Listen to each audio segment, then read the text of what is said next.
Hi, my name is Sandrine and I'll be presenting speech 2. This is a speech class, and my speech is on how the American justice system provides justice to the American people. Justice can be defined as a just behavior or treatment. The Merriam-Webster Dictionary defines justice as a process or result of using laws to fairly judge and punish criminals. A story of a lady who was caught shoplifting. She was put in jail for shoplifting groceries. The prosecutors go to school to render justice to the American people.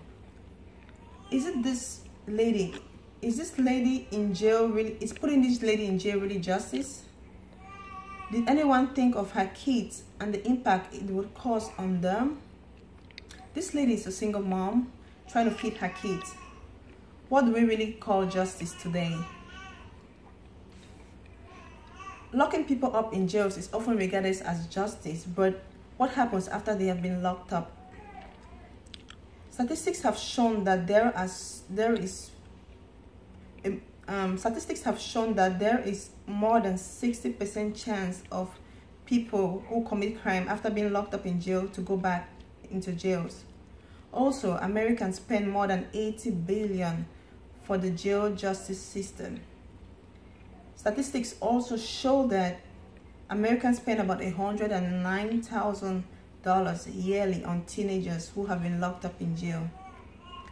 Watching a video from the TED Talks, we can see that it is as much as we have to lock up people in jail, there are so many other ways of doing that, of rendering justice unto the people without locking them in jail. Is this justice, or could this money be used to render justice?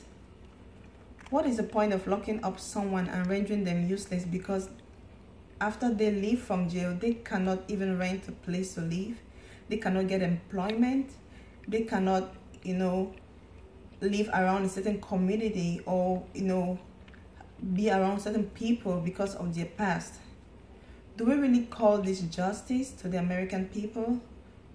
Do the American people really deserve to be treated like that? Is this how we want to call justice justice?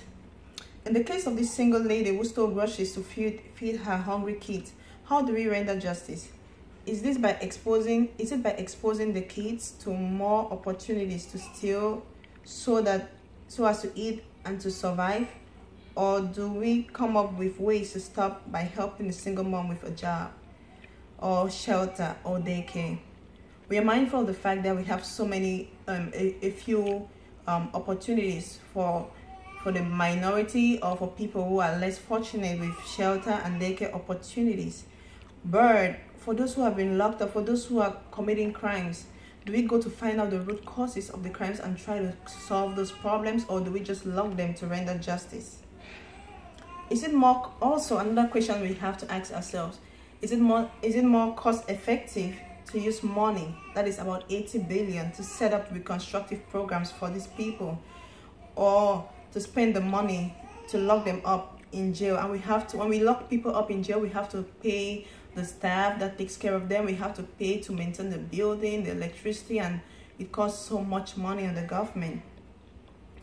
At the start of it might seem to cost more to set up rebuilding institutions, but in the long run it will be cost effective because the cycle would have been broken. Let's take a scenario where a teenager who finds himself as a thief.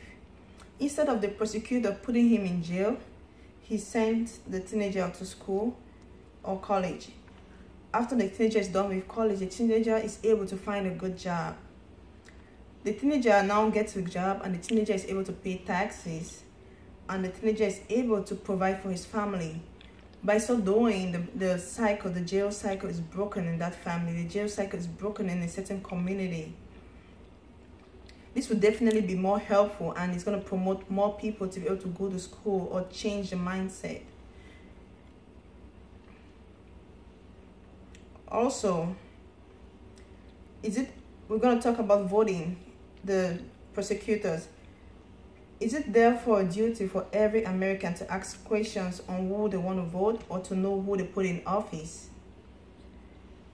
For example, we have the November 6th elections coming in, and so many people do not vote who they want to be in the office. But we expect the people who have been put in office to render justice. It is our duty as citizens, as Americans, to stand and vote for the right people, and ask them certain questions before they get in office. Ask the people we vote in office, or all the people we want to vote in office, some questions which they should be able to answer before we put them there. In so doing, when everybody, or when most of the people, or when all the citizens vote for the right prosecutors, for the prosecutors we put in office, now we are sure that justice can be rendered in the way Americans call justice. Not just the way the law calls it, but in the way we want to call it. In the way we want to see it's going to rebuild the people. In the way we think it's going to make us feel, stronger and rebuild a community. Justice is not all about locking up people in jail. It's all about rebuilding people. It's all about paying back, but making people a stronger community, making people not to go back to what they came from, but building them up into a better person. Thank you.